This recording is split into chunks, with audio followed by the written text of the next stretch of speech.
Hi guys, welcome back to my channel again. So today I want to be talking about gap years. So this is something that I was reflecting about late 2023. I've been on, I think I can call it a gap year, even plus that I didn't plan for. So instead to, I was just thinking about it and I thought, okay, there might be people like me who had to take gap years that they didn't plan for, right? So what is a gap year? Gap year is like, my own definition will be a break in something that was supposed to run from this to this, and gap years are not terrible at all. Sometimes they happen because life happens and maybe we didn't plan for it. Does not necessarily mean that they are all terrible. People take gap years for a lot of things. Could be illnesses, family, they need time off, mental health, just because they want different things from life, right? They don't want the everyday work, because let's face it, since we were kids, we've been going to school, and from school, we are going to work, and from work, this, that, and then there's a family and all of that. So yeah, people take gap years for a lot of reasons. But then gap years can actually be hard on people who plan. Like if you're like me, that from the womb, you already kind of planned how the end of your life will be. I'm just kidding. But yeah, if you're like me and you're such a planner, you plan everything, and then something happens and interrupts that plan, it can be really difficult to grapple. So I'll just be talking about some of the blessings that I had to count, and some of the lessons and maybe tips, just encourage anyone who might be on a gap year. So the first thing would be that I really took time to rest, man. Like as I said, we've been working. I remember in medical school, I learned when we were in medical school, I used to be all those people that say, when I finish this one, nobody should bring an exam near me. This one, that won't happen. I can't wait to finish. I can't wait to take time. I can't do this, And then it happened. I didn't ask for it, but it happened. It was difficult at first, but I can look back and yeah, I'm actually ready to move on. I've learned, I've rested, and I really hope nobody marks a gap year anyways, but by my own standards, I hope that I was able to do something fruitful in my gap year. The other thing was that I have my time, like the autonomy of time that I have. I can do anything I want. Like I'm not even living on anybody's terms. As per work or school, no employment, It's terrible sometimes, especially about no employment, because sometimes you need money, But then, yeah, I can actually up and travel, go see my friends. I can visit this person, visit that person, and I'm trying to enrich, my experiences, the things that I really didn't have time to do, like my hobbies, Now I'm going all out. I'm reading as many books as I can. I'm actually inspired by my friend. Shout out to Johannes. Johannes is a doctor, but also I've seen how he really takes the things he's passionate about, and he has not knowing that he did it, but also influenced me to take my hobbies seriously. And honestly, guys, if like me, medicine took a part of your life, which actually it does, it takes up so much of our lives, and we have to do this next thing and the next thing and the next thing. I encourage you to, even in your busy schedule, it might be not even be every day, it might just be once a month, once in 2 months, once in 3 months, do the other things that make you happy. Okay. In this gap year as well, I've met so many new people.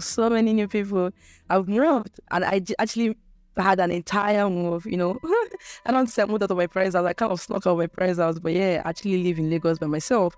And this is something that if you had told me I would do last year, I would have been like, who? Me? Lagos? Never. But yeah, I've done it, and it's been almost 9 months of being here in Lagos, and I'm surviving. Grow so much, Not encouraging anybody to be independent woman. It's tough, but yeah, the things I've learned, I can see myself before coming here and see myself here and seeing how much that 9 months has done for me.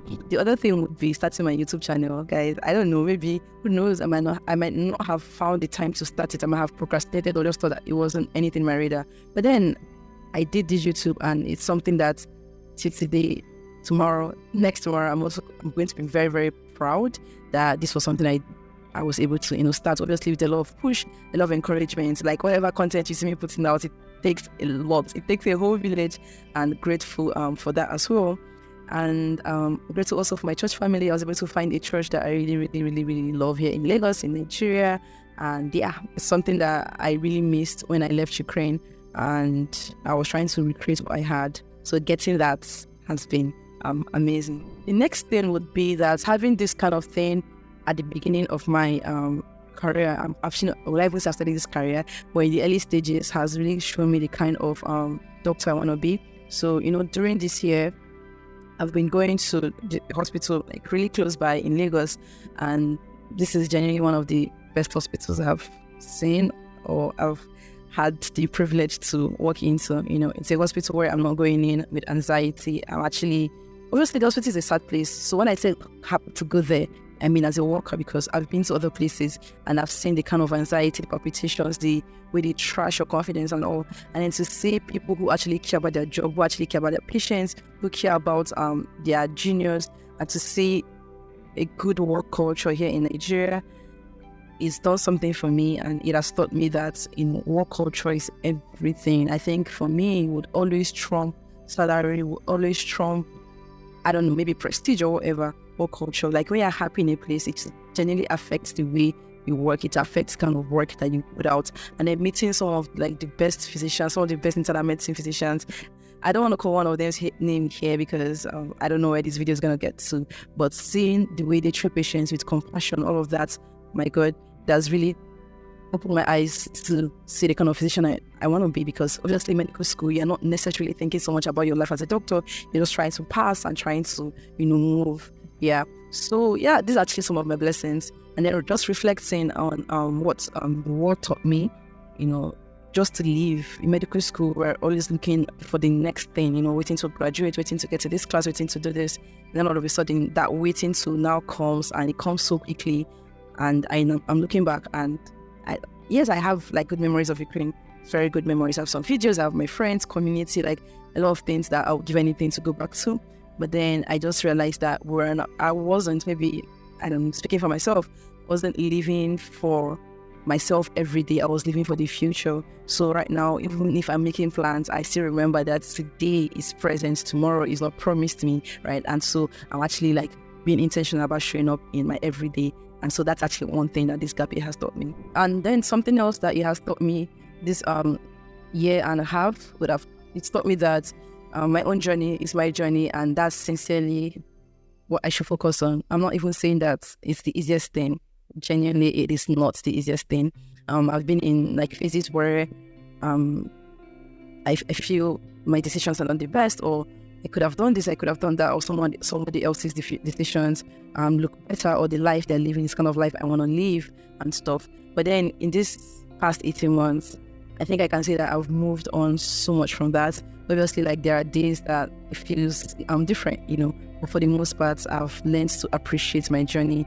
So I've learned to really let people live their own lives and live mine, as mine, because really you can't compete. When you're in medical school, the standards of success are the same for everyone. It's about grades, it's about this. But then when life happens and you're outside of medical school, we want different things. Not everybody wants to do clinical medicine. Not everybody wants to do public health. Not everybody even wants to practice medicine.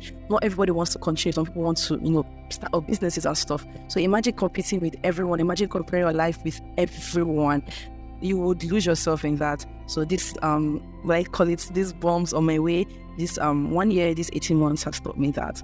So yeah, some days are actually hard.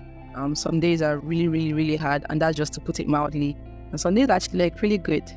There are days of joy, days of like you don't even know what you're doing. Some days I'm up going, achieving this, doing that, doing the things that actually I want to do. And other days I'm actually unmotivated. I don't feel like doing anything, beating myself or feeling sorry for myself. Those days actually happen. And sometimes my friends, my family, they tell me that, oh, you've actually worked hard, maybe just take this time to rest, appreciate it now. But then, as human beings, especially for us doctors, we're already used to you have to be doing something, you have to be planning, doing, executing, achieving, doing the next thing and taking the next bus and doing the next thing and the next thing and the next thing. So it can be pretty difficult to just not have all of those things to do.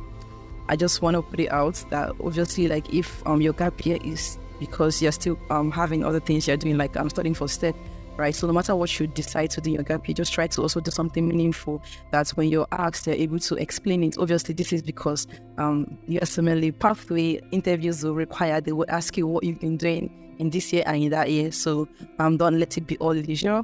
Also balance leisure with something that still counts towards the kind of future that you want for yourself, if that is the path you're going to take. And sincerely, if it is leisure that you took it for, just know how to explain it. You needed some time off, just sell it well, convince them that you needed that 1 year off, highlight the experiences. If you spent the year traveling, highlight how it helped you to become culturally sensitive, how you learn this and you learn that and you learn that. Your story is just to tell. Nobody can tell it for you. So this is just to encourage somebody in a gap year, whether it is your own choice or you are trusting to it. Really enjoy it. It's gonna end, and you might look back at that freedom, at the autonomy that you had, and you want it back, and it wouldn't be there. So, all right. I hope this post was, I don't even know what I was hoping to achieve. I just wanted to share, and I'll see you guys in my next video next week. Bye.